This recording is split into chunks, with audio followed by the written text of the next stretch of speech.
Are you an adventurer looking to take your hunt to the next level? Then you're in the right place. Welcome to East Meets West Hunt with your host, Beau Martonik.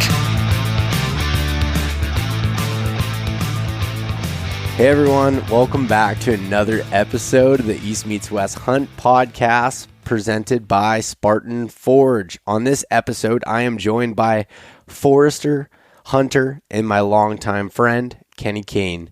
Kenny has grown up in the forestry business and has a love for hunting and wildlife. We discussed the history of timber cutting and forest management in Pennsylvania, gypsy moss affecting the oak trees, private lands open to public hunting, how timber cuts are managed for forests and deer. So this episode is brought to you by Spartan Forge, and the Spartan Forge app utilizes years of military background and machine learning to pull from millions of data points to accurately predict deer movement, including GPS data, 30 years of weather, academic and state research. The new app will include GPS mapping with incredible aerial imagery, offline dependability, deer prediction, weather updates, journal entries, and much more. The app will be available in the App Store any time now. They've had a minor issue with the new approval changes last week in the Apple App Store, but it'll be ready to go soon. And you can use the code eastmeetswest to save 25% off of the outfitter at spartanforge.ai. Tethered is a company that is founded on the principles of educating the hunting community on saddle hunting while creating the most innovative, lightweight, safe products for saddle hunting. They have mobile gear options for all types of hunters and continue to push the envelope. I am running this pretty much the same setup as last year with the Phantom saddle and the Predator platform. And the only thing that's changed out where I'm using the new smaller 8mm ropes on my setup. Been doing some practicing with it, and I love the smaller ropes. They fit so much nicer into the bags on my saddle. They're just they're pretty nice and really simple there. So Maven Optics. So Maven is building the highest quality optics at half the price of their competitors through their direct-to-consumer business model. They want to create the best optics for the job, period. Their products are backed with a lifetime no-fault warranty and an incredible customer experience. I'm using the B3 8x30 binoculars in all my whitetail hunts. It's super lightweight, making you feel like they're not even there, and does really well in low light for that small package. You can use the coupon code eastmeetswest-gift for a free gift with any full price optics order at mavenbuilt.com. And lastly, GoWild is a free social community built by hunters for hunters. Join me on GoWild today and you'll get $10 to spend on gear just for setting up your account. You'll keep unlocking GoWild rewards, and you can now see my complete gear setups online. And you can join at download. You can join the download at timetogowwild.com, and you can also just go into your app store, and the GoWild app is there as well. Use the code eastmeetswest to save 10% off of all hunting gear on the website. So definitely check that out. All right, so in other news, I got some new hats available. If you've seen on Instagram or any of the social media platforms, a hat that I was wearing on the Colorado hunt, which is the new rut hats. And these are probably my favorite hats that I've come out with to this point and have definitely created a lot of buzz. They are now live on the website.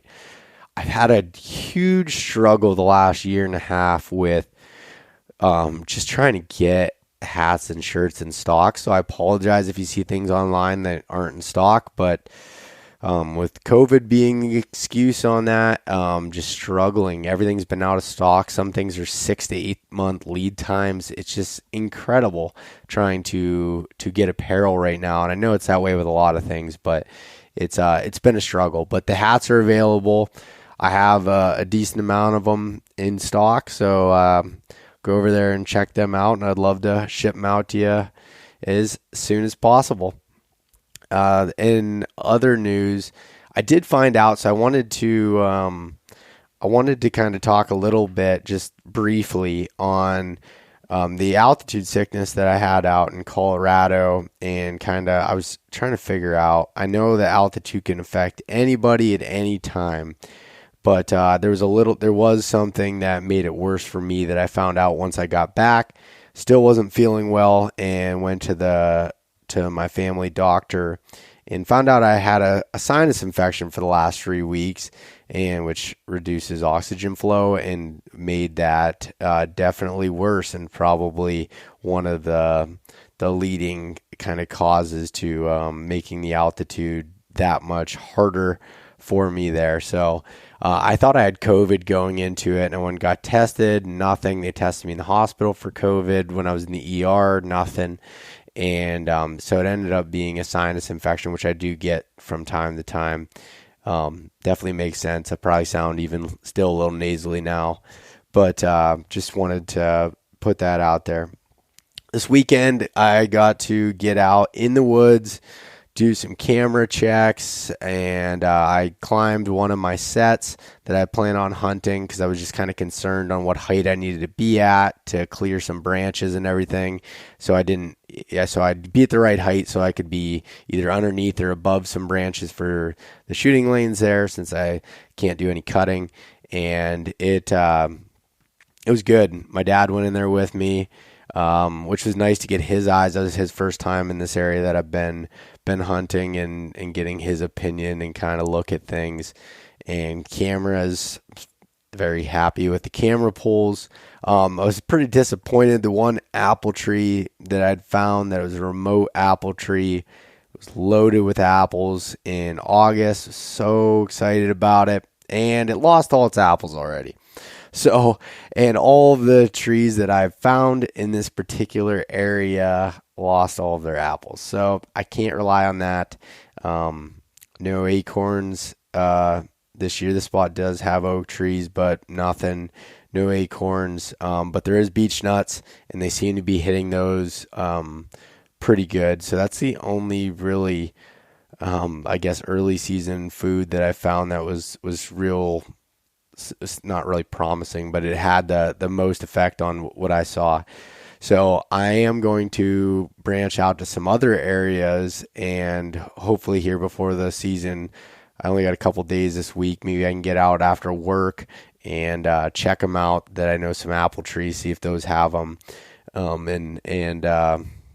yeah, try to make a play for the opening day here, which is in less than 2 weeks. So it's early season can be definitely really difficult in the big woods here. I won't have a whole lot of time to hunt in the beginning. I've got a lot of other stuff going on currently with the business and my regular job and life. So I won't get as much time early season, which I usually don't get a whole lot of time. So I'm not too concerned about it, but that's kind of an update for everybody. This week I released the first Mountain Buck Monday series of the podcast, which is the bonus episode of the week. That is just quick, 10 to 15, 20 minute at the most episodes covering a specific topic. So check that out. I released that there on Monday. So take a look at those and give me your feedback. With that being said, if you're hunting already, good luck, and I hope you're having a great season, and hope everyone has a good rest of your week. All right, we're back. Kenny Kane, how's it going, brother? I'm good, Beau. How are you, man? Good. It's funny, you and I ran into each other at the Total Archery Challenge there about, I don't know, a couple months ago, or a little over a month ago now, and I used to see you all the time back in our partying days, but it's been a while. I know it. Unfortunately, we had to grow up a little bit. It's kind of sad, but our liver is thanking us. I know. It's funny because it's hilarious because all the people that, we used to see, we grew up close to each other and everything. And then as we got older, I guess that changes a little bit. Yeah, it kind of changes. Everyone's buying houses and kids, and I'm just worried I can't even take care of myself.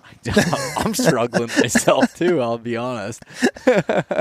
Well, it's funny because I guess it was just last week you had reached out to me. You'd seen an article I wrote for Meat Eater about private lands that you can hunt. And you're a forester. Is that how would you call yourself? Yes, I'm a forester.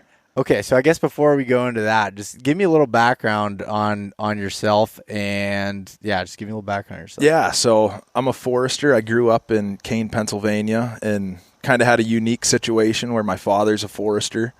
Work for his company, and we're Generations Forestry, a consulting forestry company, mainly focusing on private land management. We do a fair amount of work for public ownerships, the state game commission, Forest Service, but predominantly private ownership, from a small family ownership of 5 to 10 acres to investment companies that own tens of thousands of acres. Mm-hmm. So we have a pretty unique client base, which is fun.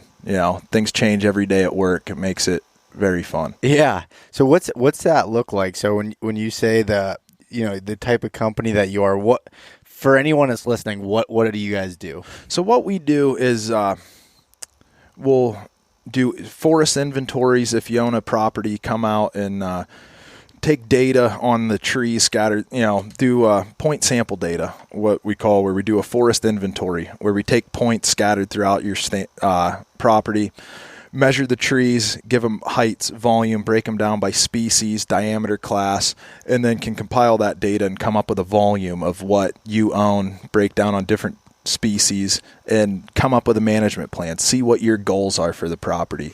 Are you just focused on hunting? Are you focused on having a heritage? Do you just want to look at it? Do you want to have more birds on your property?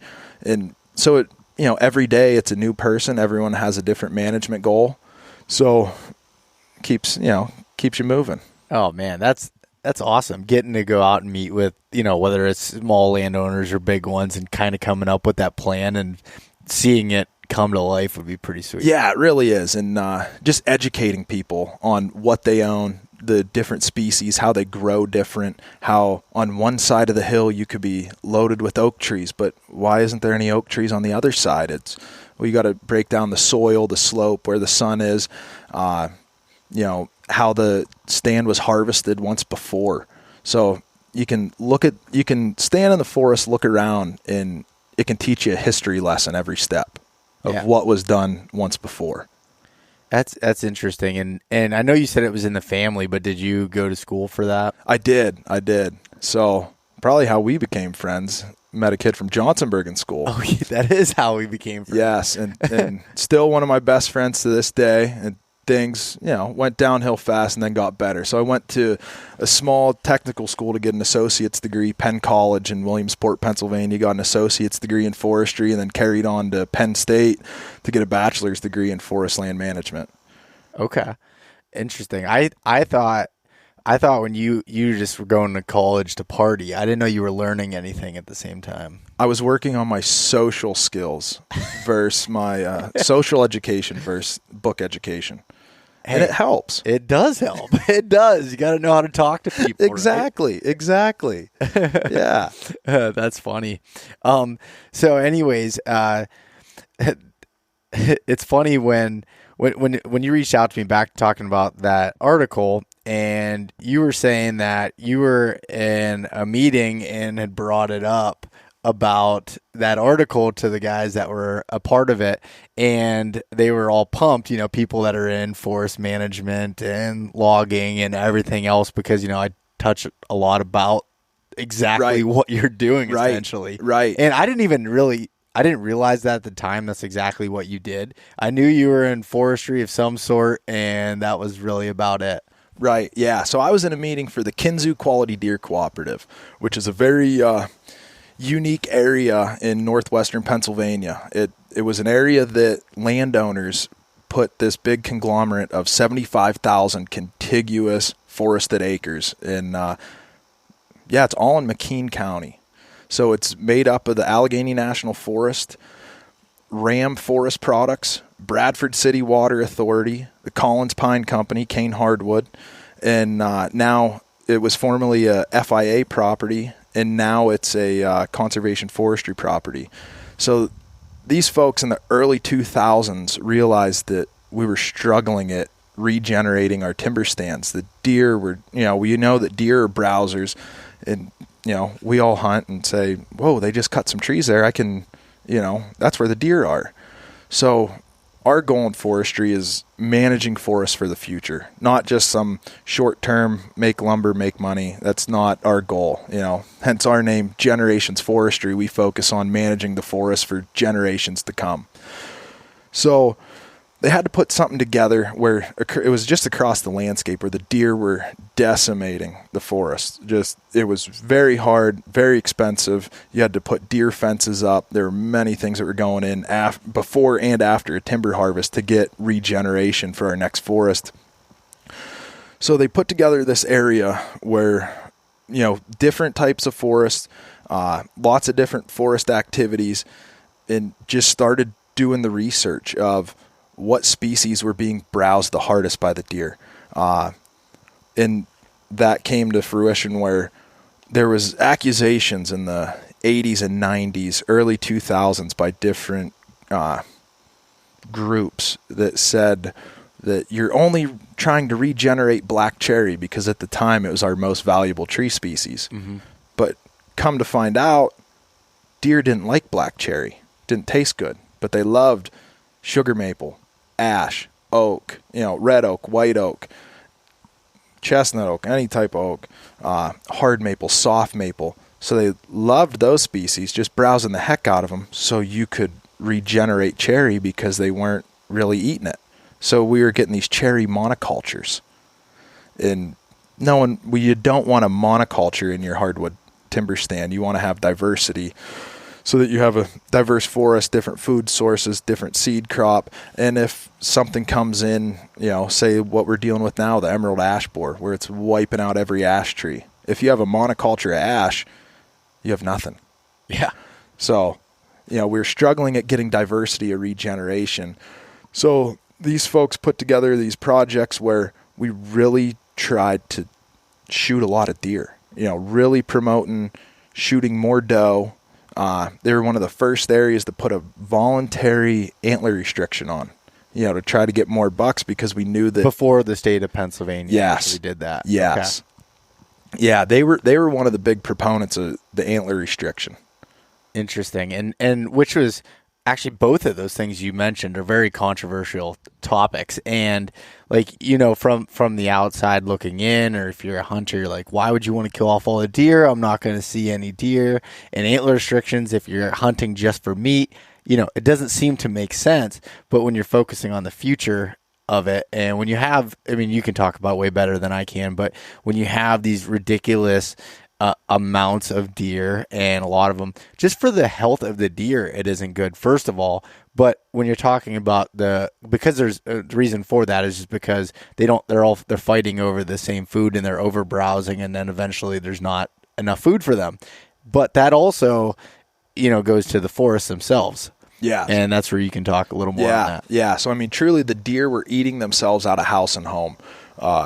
We were seeing, back when we were younger, it was, if you saw an 80-inch 8-point, that was a big buck. Yeah. Where now, if you shoot a 130, it's like, that's a good deer, but there's better out there. Mm-hmm. So we're seeing now that it worked.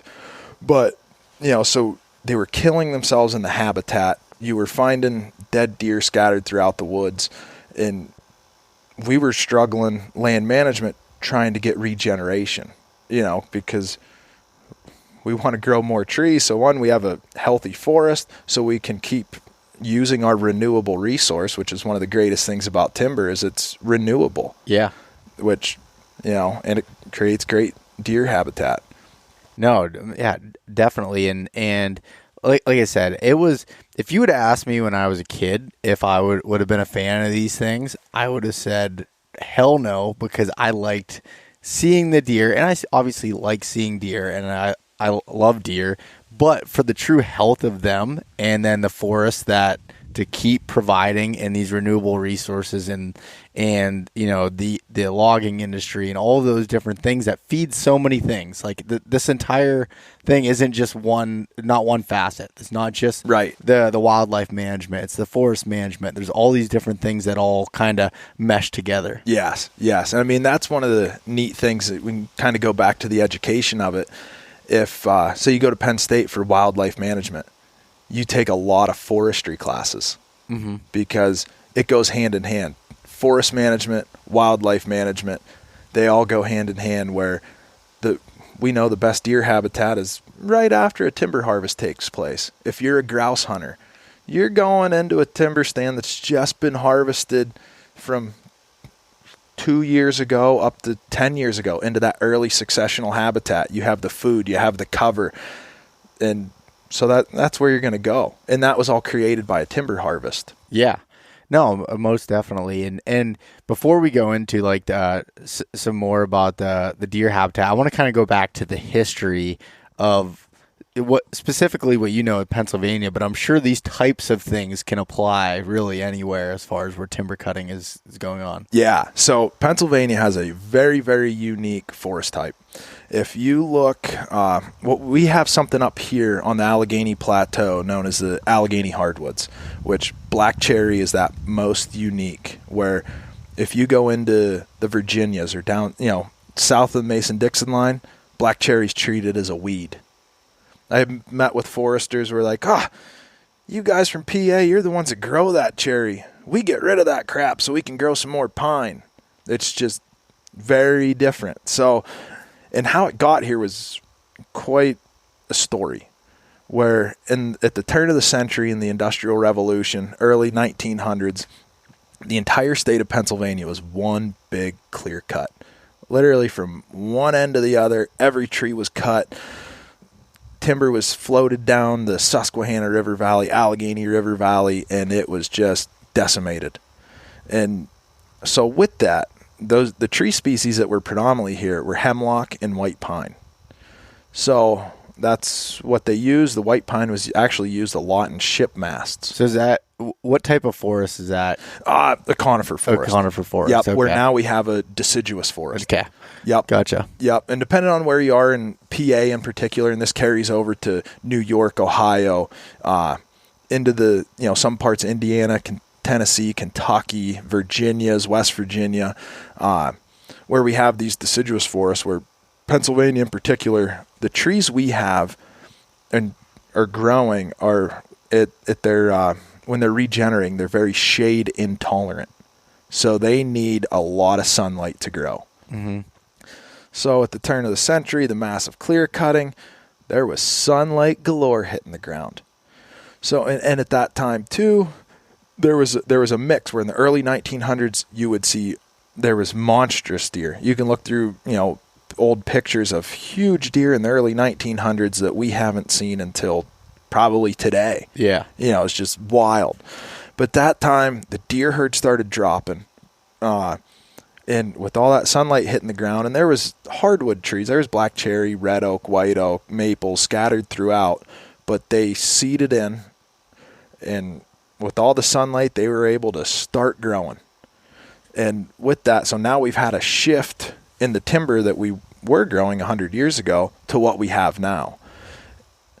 Okay. And when, so like, I guess what I would picture this as is when I was earlier this summer, I was up in northern Michigan, and that seemed like more of a lot more pine and some of those other types of softwoods and things versus, here that we have these mixtures. I mean, we still have pine and a lot of pine and hemlock and the diversity that you were discussing about earlier. Yeah, we have a lot of diversity, which is, I kind of think Pennsylvania has one of the coolest forest types and the most unique.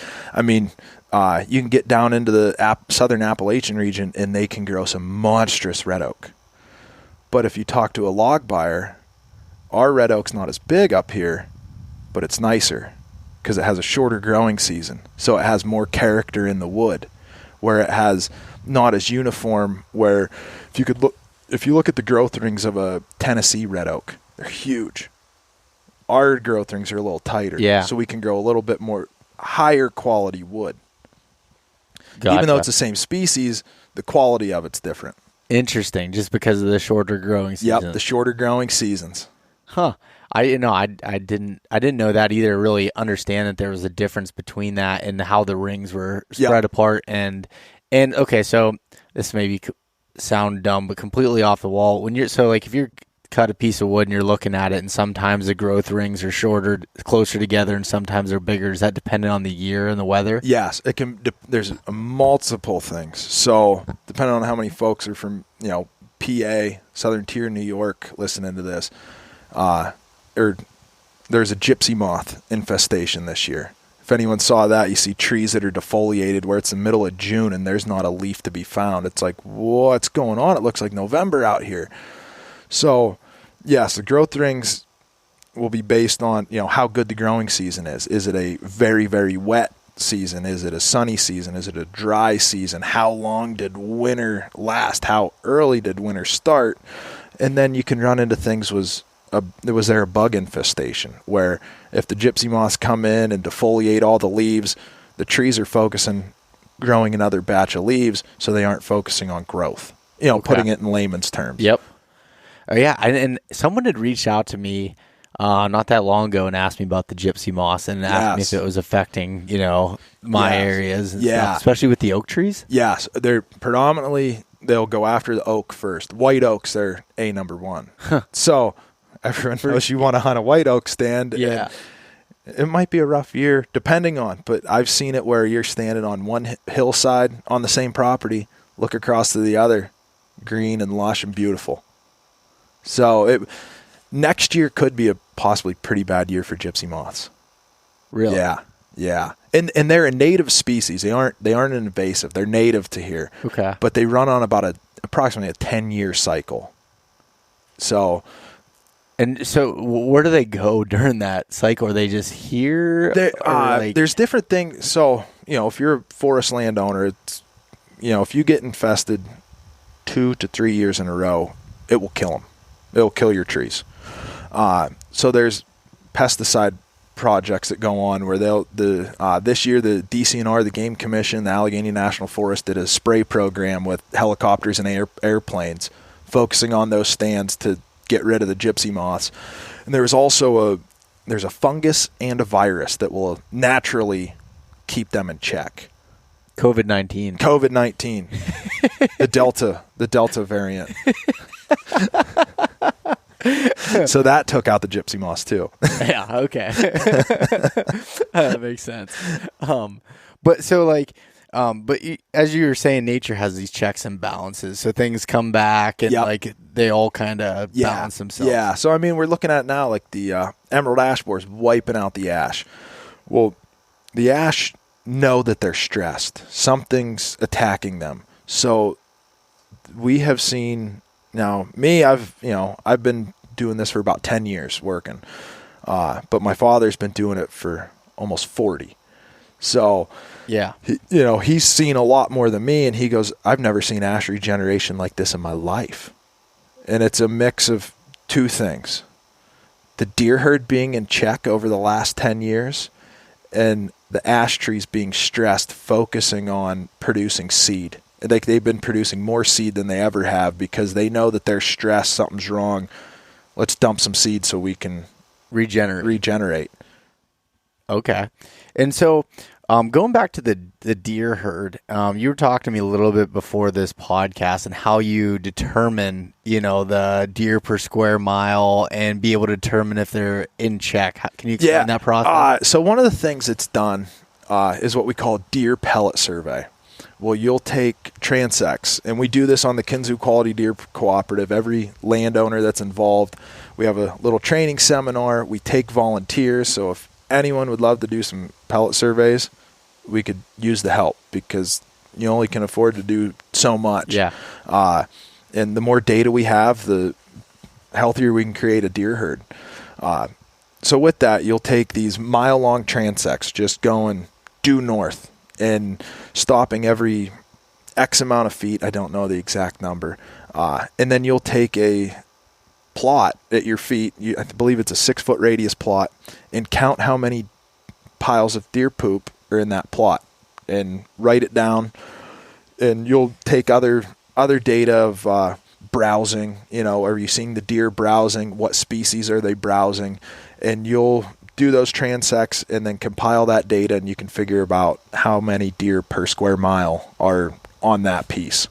Gotcha. And then you're doing like these, like inside the Kinzua Cooperative area. That's a mixture of private and public lands. Correct? Yes, it's actually more privately owned land than public owned land. Okay. Yeah.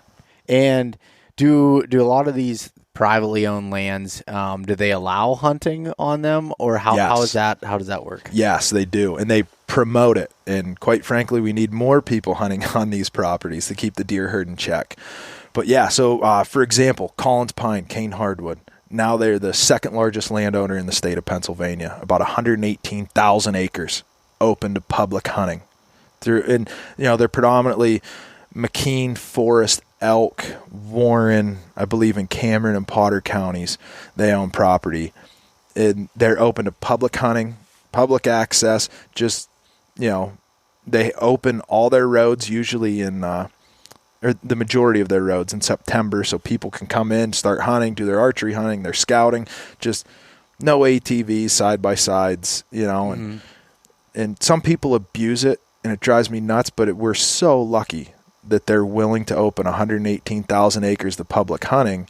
One, because they care about the public and they want to promote the sport of hunting, so we have that, and so they can manage their properties. Yeah. Because if they had that locked up, or any landowner had that locked up, you wouldn't be able to regenerate a forest. Yeah, and I believe, and I don't know for a fact, but like even in other states, they have similar things that they run. Some of the other places, I think New York has stuff like this. I know Ohio does things where these private land, and that's why I wrote this article, was discussing these, opportunities that you can have outside of your typical public areas to be able to hunt. And you're meeting a couple goals there. You're able, sometimes a lot of people don't know about it, and you're able to be able to hunt those areas. You have good access. Usually they're doing a pretty good job at timber management. Oh, that's absolutely. the whole purpose of it, which with the logging cuts and everything, is I've talked about so many times, you got healthier deer herds, you got bigger bodies, leads to bigger antlers, you have everything that's there. The age structure, they've got and just because, like, okay, so Kenny's like, all right, everyone hunt these pieces of property. It's still not a given. They have they have the cover and everything to be able to hide, and they're still growing. Absolutely. Some really incredible age classes. Oh, absolutely. I mean, and there's deer that I've chased on the Kinzua Quality Deer Cooperative where it's just so big. It's like, I know this property like the back of my hand. Mm-hmm. Those deer know it a heck of a lot better than we do. Yeah. That I know if someone shot that, all the camps around would find out. It's like, that old boy, he hunkered down and died on his own. Yeah. He wasn't letting me stick an arrow in him. No. Yeah, because you're a big hunter on your own. So, like, you have both sides of this here. Yes. Yeah, so I look at it both hats. I mean, when I was 12 years old, I believe it was 2002 was the first year of the concurrent buck-doe season. When Dr. Gary Alt was really pushing deer management and said that our deer herd's out of check. I actually testified in front of the Game Commission when I was 12, 13, and 14 years old promoting the concurrent deer season, and that was the first time I ever got sweared at by an adult. It's quite a thing that people were so against it because they just wanted to see deer behind every tree, and hey, when I'm out hunting, I do too, but it's just they didn't see the long-term effect. Yeah. And now we are. Like we're seeing the long-term effect about 20 years later, where we're seeing a healthy deer herd, we're seeing a healthy forest, healthy habitat, but it's starting to trickle the other way where the deer herd's really rising. Mm-hmm.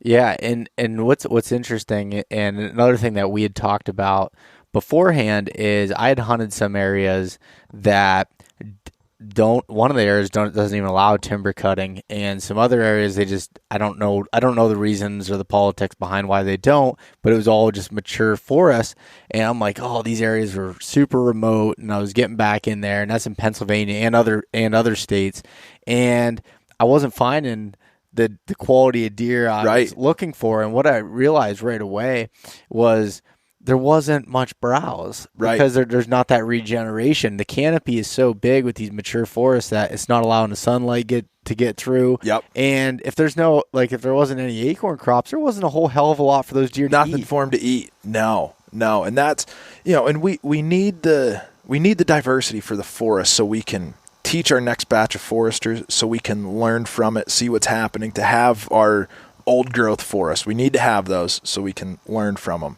Mm-hmm. But a biologist will tell you they're not the best thing for wildlife. And they're in today's world, we're dealing with a mix of people call themselves conservationists, but they're more preservationists.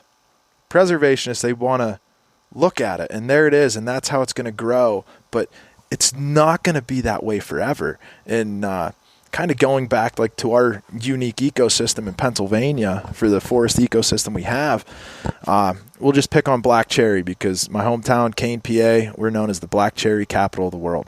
You know, at one time it was the most valuable tree in the world. Things have faded off, but still our most valuable species that we have today. There's just... It's interesting because, like, and again, when you look at it, it takes you looking at it from that perspective, because if you're looking at it from the outside in and you're looking at, you know, the two terms that you just covered there, the preservationist versus the conservationist, is a big thing. And you really you kind of have to check with yourself on what you're looking at there, because if you look at a logging cut, it doesn't look as pretty. Right. Oh, you know what I mean? And a term my father uses in explaining to clients is it's like getting open heart surgery. Something needs to happen. The forest needs something to happen. You get open heart surgery, hurts like hell. It's ugly as hell. But after time, it's like, man, I can go on a mile-long walk and not be short of breath. And I'm going to be healthier. Like, your forest is going to be healthier. It's uglier in hell right after it happens. Yeah. But over time it heals and you're looking better. And back to where I was going with the black cherry is, I had a little brain fart there, but that's all right. So with the black cherry, it economically matures at 80 to 100 years. So it's a fairly short-lived tree species. And it biologically matures at 120 to 150 years. So if we look back, the major clear cutting took place in, state of PA, early 1900s. It's 2020. We're at 2021.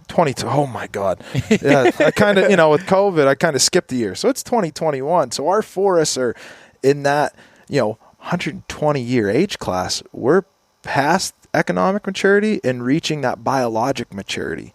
So timber harvest and, forest management needs to take place so we can start regenerating our next crop. Forestry is agriculture. The U.S. Forest Service is in the USDA, United States Department of Agriculture. Forestry is a bit of farming, other than a farmer rotates on does crop rotation yearly.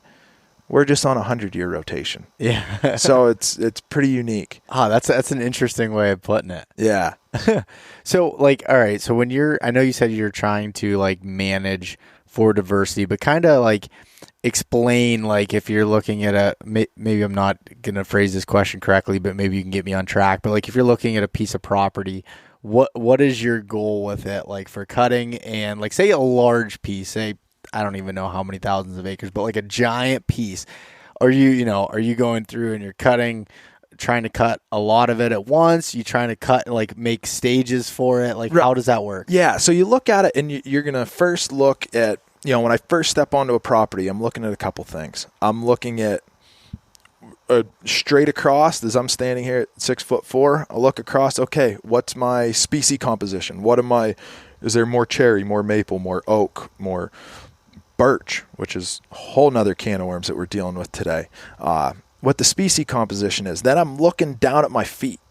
What's growing? Is there regeneration started? Do we have a fern problem? Now we're dealing with invasives of glossy buckthorn, which is something that's a battle that we're losing.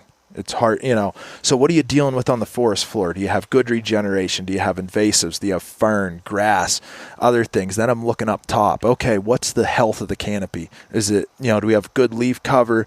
Do we have some dieback? So you're looking at different things, and then you can start basing on what needs to happen. Okay, do we need to start prepping to start the next forest?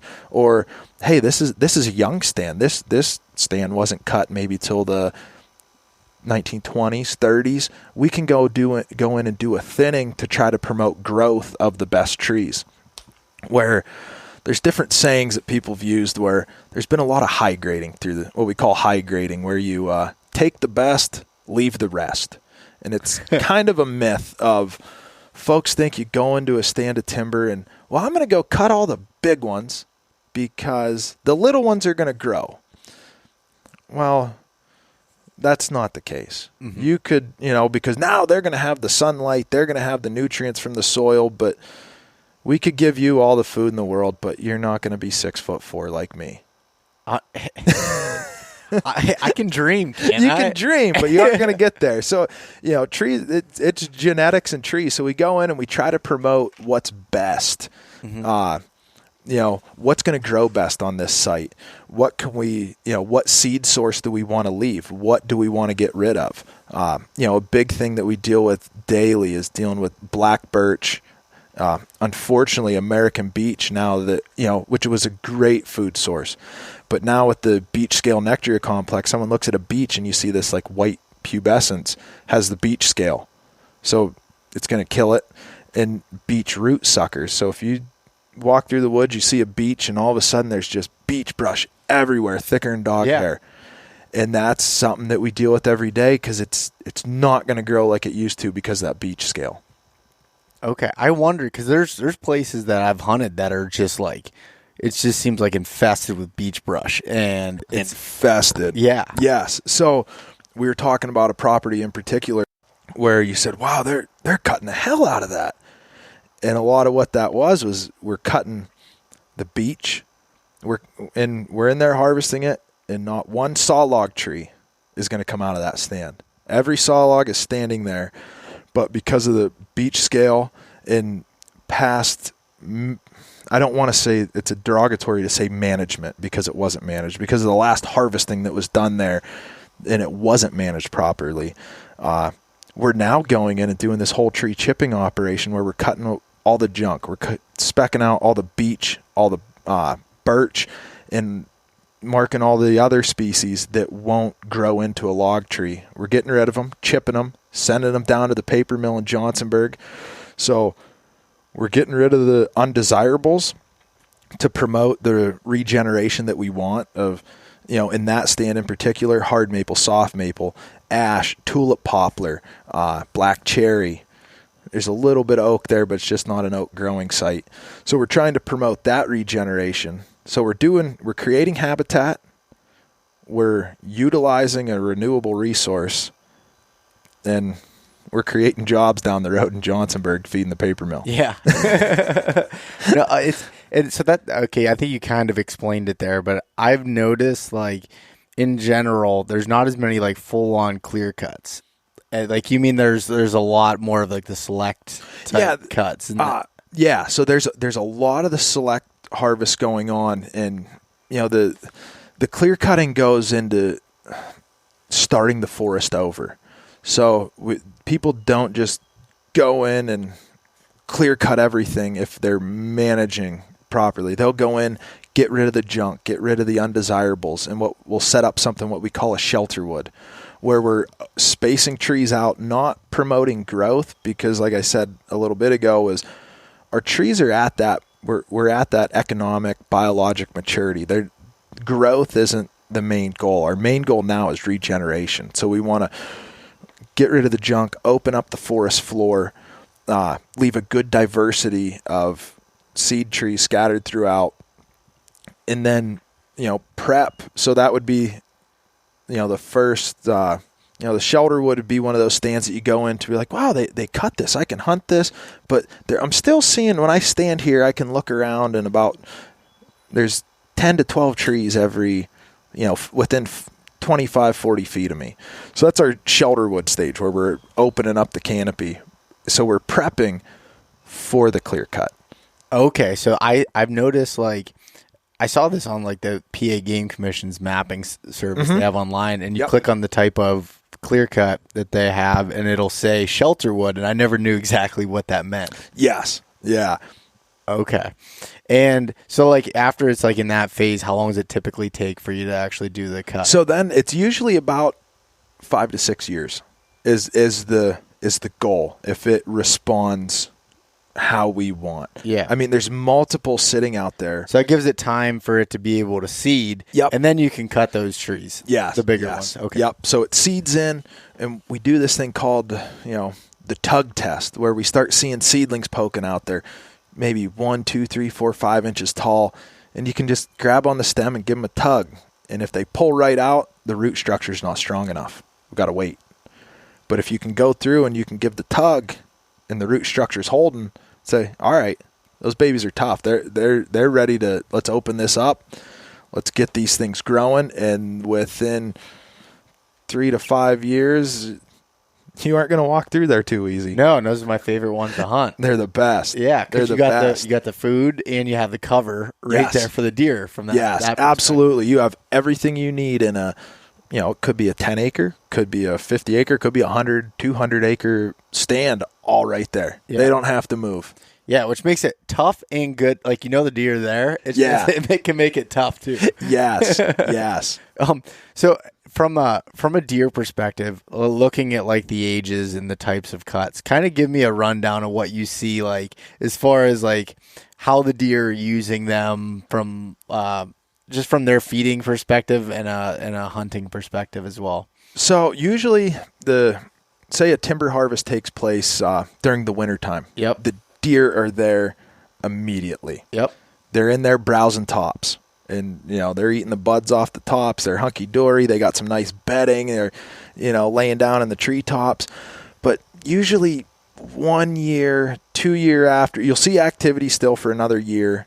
2 years after, it may start slowing down as, if there's enough cover in there to protect the regeneration, enough treetops in there to protect them, it's like, oh, man, there's a lot of work to get into this stuff. I'm going to go find another place to eat. Deer like us, we aren't going to go wading through a big mess of people to get a sandwich. We're going to be like, I'll go over there to that shorter line. Yeah, if you're looking at Burger King and Taco Bell, and Burger King's got a line out to the road, Taco Bell, it's still pretty good. Right. It's just, but there's a shorter line, so right. that's where you're shorter go. line, easier to get to. Boom, Yeah. That's where I'm going. Yep. And the deer are a lot like that, where, then you get 2, 3, 4 years after, it's about, depending on how tall you are, knee high to head high, is where the browse line is. Head high on me, knee high on you. Right, exactly. And and then you can get into that 5, 6, 7, 8, 9, 10 year range where it's over the browse line. The deer will come in there and bed, but there's not the food because it outgrew them. Mm-hmm. So, that's kind of spaces them out where they're at. And a lot of these timber companies and, the Game Commission, Forest Service, the DCNR are posting where these harvests are taking place, like promoting hunters to come, hey, come here. Yep. Come hunt here. And that's... I hate when they highlight my areas. Like, right. Oh, yeah, me too. It's like, oh, we just For did a timber selfish harvest. reasons. Yeah. It's like, oh, we just did a timber harvest for, this client. And I'm like, oh, I hunt on this property. I don't know if maybe I'll just skip that piece of paperwork so people don't come hunt there. Yeah. But no, I don't do that. And that, again, like, back to the privately owned public hunting access. The one unique thing about Pennsylvania is there's 17 million acres of privately owned timberland in Pennsylvania. It made up of over 700,000 landowners. So 70%, in the state of Pennsylvania, there's about 23, let's get this right, I think about 23 million forested acres in the state of PA. 17 million of it is privately owned. 5 million of it is publicly owned. That's the Forest Service, the DCNR, the Game Commission. We go out to these game lands in the state forest and the Forest Service, like, whoa, this goes forever and ever and ever. But the rest of the state's privately owned. And a lot of it, I can say we, as a land manager, we need folks hunting these privately owned areas so that we can keep managing the forest for the future. Yep. Yeah, and that's where like some of the and you can speak on this more than I can again, but like some of it is posted right on the gates that'll say, open to public hunting. Yes. And then there'll be others that aren't as easy to read. Some you can find online that's like right on their website. It'll say, they'll have a whole section that has to do with open to public hunting. Yep. Some it just takes a phone call or an email and you can get access. Absolutely. And that's, like in your article, you posted about OnX Hunt. Yep. As a forester, it is required that everyone in our company has OnX Hunt. Because one, it makes it so much easier for us if we're going to meet with a new client. I can just bust my phone open, be like, okay, I'm on the right track. And now I can start locating boundary lines. And, there's a lot of hunting leases. They're growing like wildfire in Pennsylvania, which it's a pro, it's a con. Sometimes you need that to get deer harvested on your property. And two, it's expensive to own land. Yeah. You got to pay taxes every year, and it's a business. So, and I see both sides of it. Managing hunting leases, managing properties that folks own just for hunting, and managing properties that are managing for forests that are open to public hunting. You got to wear many hats. Yeah. And there's pros and cons to all of it. Mm-hmm.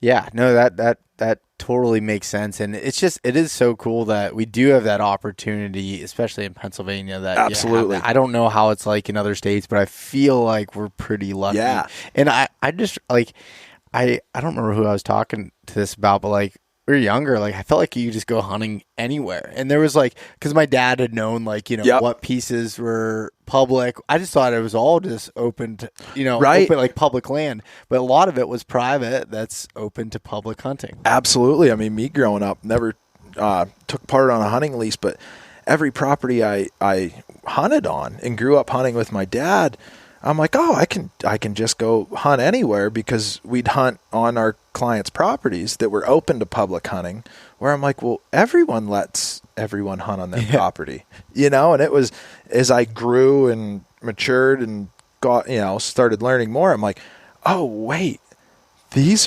people are awesome. Yeah. They could wrap this up, lease it up, and they're letting us hunt there for free. And all we have to do is respect them and not ride in on a four-wheeler. Yeah. And you have free range of thousands and thousands of acres of hunting.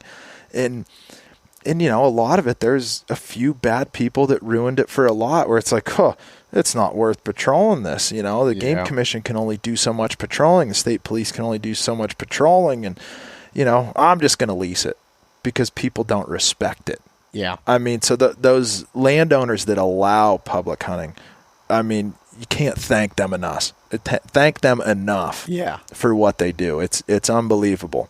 Oh, definitely. I mean, that should go without saying, although it doesn't, is just respecting the property and respecting the landowners that have that, whether that's a timber management company or an investment group or an oil and gas company or whatever it might be that owns these properties that allow the public hunting. Yep. And, you can get on OnX and find a big piece and be like, well, I drove out there and, man, there were some old rickety, raggedy posted signs, but no one's updated them. Maybe that piece is open. Well, let me scroll through, see who owns it, make a phone call. I mean, and there's other things. There's organizations, one that I'm involved in, the Association of Consulting Foresters. We manage private timberland all across the state of Pennsylvania. And, and this is a nationwide organization, whether you're in Oregon to Washington to Texas to wherever, and you don't know if a piece is posted, and you can go into the Association of Consulting Foresters website and go to Find a Forester, and say where you're from, find a forester, and you can just call and say, hey, Kenny, I found this piece. Can I hunt there? And I say, well, geez, I don't, and I can, maybe it's a piece I manage. Maybe it's a piece that a friend of mine manages. And I can say, yeah, you can hunt there, and so there's a lot of ways that you can find public access to private land. Yeah. And just an FYI, Kenny is my own personal consultant on this, and no one else can call him or ask him for that. Yeah. Yeah, we'll see. You're like, how deep's your pocket? Yeah, how deep's the pocket? These beers are very good, so they go a long way. Yeah, those are those ones that from Kip's company, the Big Truck Farms. There, you got the half cab IPA there. Yeah, I love it. This is It's got great. a cool picture on it, too. Right. I love having the Bronco on there. It's great. Yeah, it flows good. No, that's I don't know. I just love the idea. I don't know a whole lot about forestry and stuff. As a deer hunter, learning the forest, learning the tree types, learning how all the management goes. I mean, it goes hand in hand.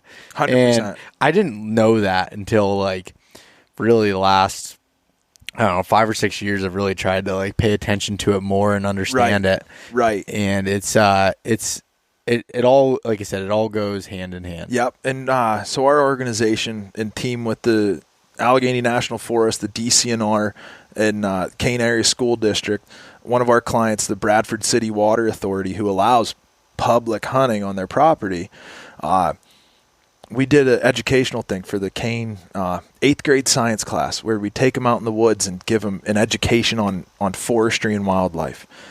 And we'd take the kids out to a stand that hasn't been harvested, a stand that was harvested about 4 or 5 years ago, and then a stand that was harvested 20 years ago.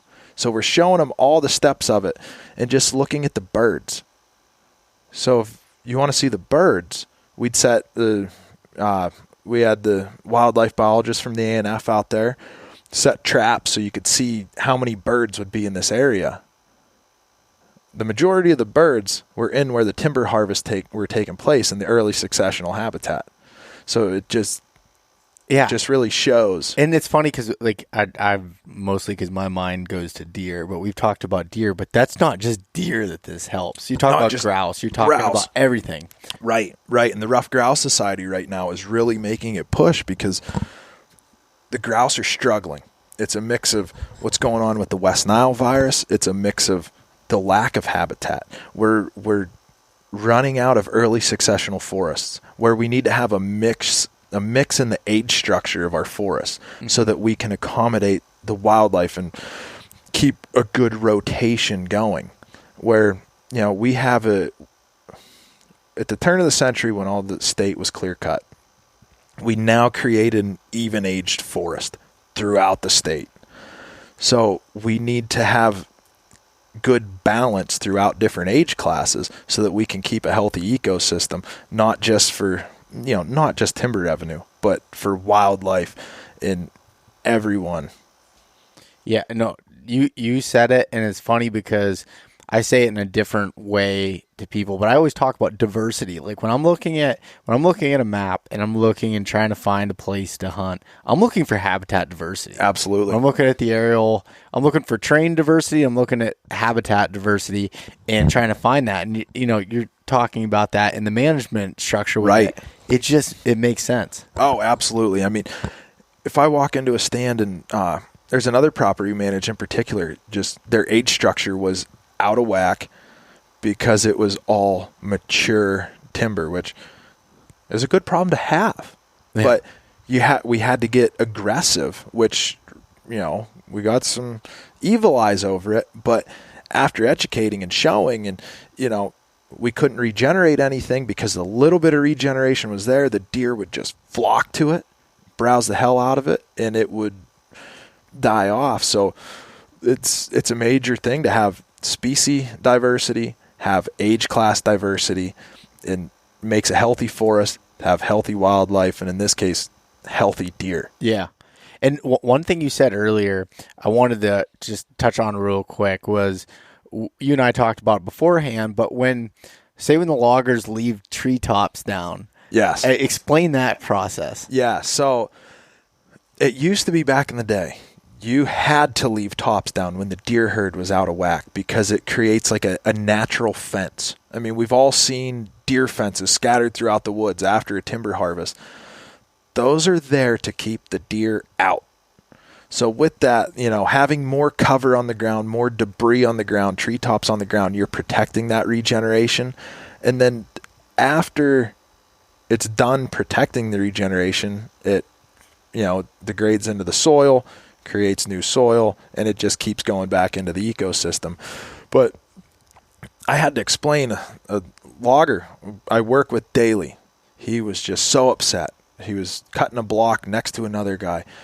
I can't believe it. This is such an awful job. It's such an awful job. And there were tops and stuff everywhere. It was thick. It was nasty. I didn't want to walk through it. I got to do it every day. I don't want to do it again. Yeah. And I had to explain to him. Then he looked at his job. It looked like a park. It was beautiful. He's an excellent logger. It's beautiful. And I said, let me show you something. I said, let's look at yours. Let's look at the one that you cut 2 years ago at the same time he was cutting his 2 years ago. I said, we can see 250 yards across your block. He goes, and he pulls every stick of wood so we can, send it to the paper mill. And I understand where he's coming from for utilizing every product that tree gives us, which it deserves that. Where this other logger, he goes, I'm not pulling that pulpwood. It's not worth it to me. But so this guy's looking at it, well, I cut that tree. I should get paid for it. This guy cuts a tree and he's creating more habitat. So I said, you're pulling all this wood, all this stuff out. But I said, we can't get any regeneration. I said, look, because the deer are just mowing it down. The deer are just mowing it down. It's like a food plot. Oh, it is. It's like being at a buffet. It's a natural food plot that's amazing. Where the guy cutting the block next door, there was tops. It was thick. It was nasty. And the deer said, screw that. Yeah. I'm going to this one. It's like a Saturday night at the club with no cover charge. It's just wide open. Right. I mean, it is all inclusive. Yep. All inclusive. I guess it'd be like the deer's version of Cancun. Yeah, there we go. I like it. So Kenny, is there anything else you can think of that we didn't cover, I didn't ask you, that you think would be a good point to cover on here? Really just the promotion and the gratitude that we all should have to those companies that are privately owned landowners that allow public hunting access. You can't thank them enough. And that's probably the biggest thing I have to say is I feel like in modern time, there's a very big public land push, and we are so lucky to have the public land that we have today, for everything. But the private landowners are economic drivers. They're research drivers. A lot of folks think in this region, just because you own property, you're putting money in your pocket. You're spending a lot of money. Landowners are doing crazy research projects from fertilization to spraying fungicide as to wondering why black cherry leaves are falling off so early. Spraying fungicide, spending tens of thousands of dollars getting helicopters up here to spray a fungicide project that could have been profit. But they said, no, we need to know what's going on with our forest so we can keep having a healthy forest. And then they allowed us to come hunt there, so they can keep managing for us. And we just have to respect them. If they don't want four-wheelers and side-by-sides and everything in there, then don't. We got e-bikes now. Yeah. Or just pedal or hike or, and it's tough with the, the forests are in a changing age class, and our hunters are in a changing age class, where I'm sure when all of our parents were hunting, everyone hunted. Yeah. When we started hunting, everyone started, but how many still hunt today? No, not as many as you would think. Not especially enough. for a rural region, right? Where right. we're at. Yeah, not enough. It's okay. Yeah, that totally makes sense. And yeah, I agree with your statement about just being appreciative of those landowners and those big companies. You might be a big company and might not ever be able to physically thank them, but be appreciative of it, be respectful of the land, and do what you can. So with the Kinzua Cooperative Deer Management, is that how that's? Kinzua Quality Deer Cooperative. Okay. Yeah. Sorry, I was getting that mixed up. Is there any way, like, as far as if say someone wanted to get involved or be able to support that, is there any ability for that? Yes, there is. Probably the easiest way would be you could contact me in particular. There's other volunteers from Collins Pine Company, the U.S. Forest Service, Bradford City Water Authority, which they'll send you back to me. Yep. So, you can look up Generations Forestry online and hunt down Kane, or, find me on Instagram or whatever. Yeah. And I'll point you in the right direction. I mean, if folks wanted to take pellet counts, if people just wanted to learn about these properties, I mean, get a map and, show you recent harvest, because, I don't want to give away my spots because I hunt these places, but I know what's going on the ground and would point you in the right direction. Yeah, and bigger picture stuff. Bigger picture stuff. Can't look at it just, I'm not going to tell you where I got pictures of deer, but I'll show you where you can access the property, how you can get in, different things that take place. So what if someone wanted to reach out to you on Instagram, what is your handle on there? At Ken J. Kane. Ken J. Kane, okay. Yes. Kenny Kane from Kane, PA. Yes.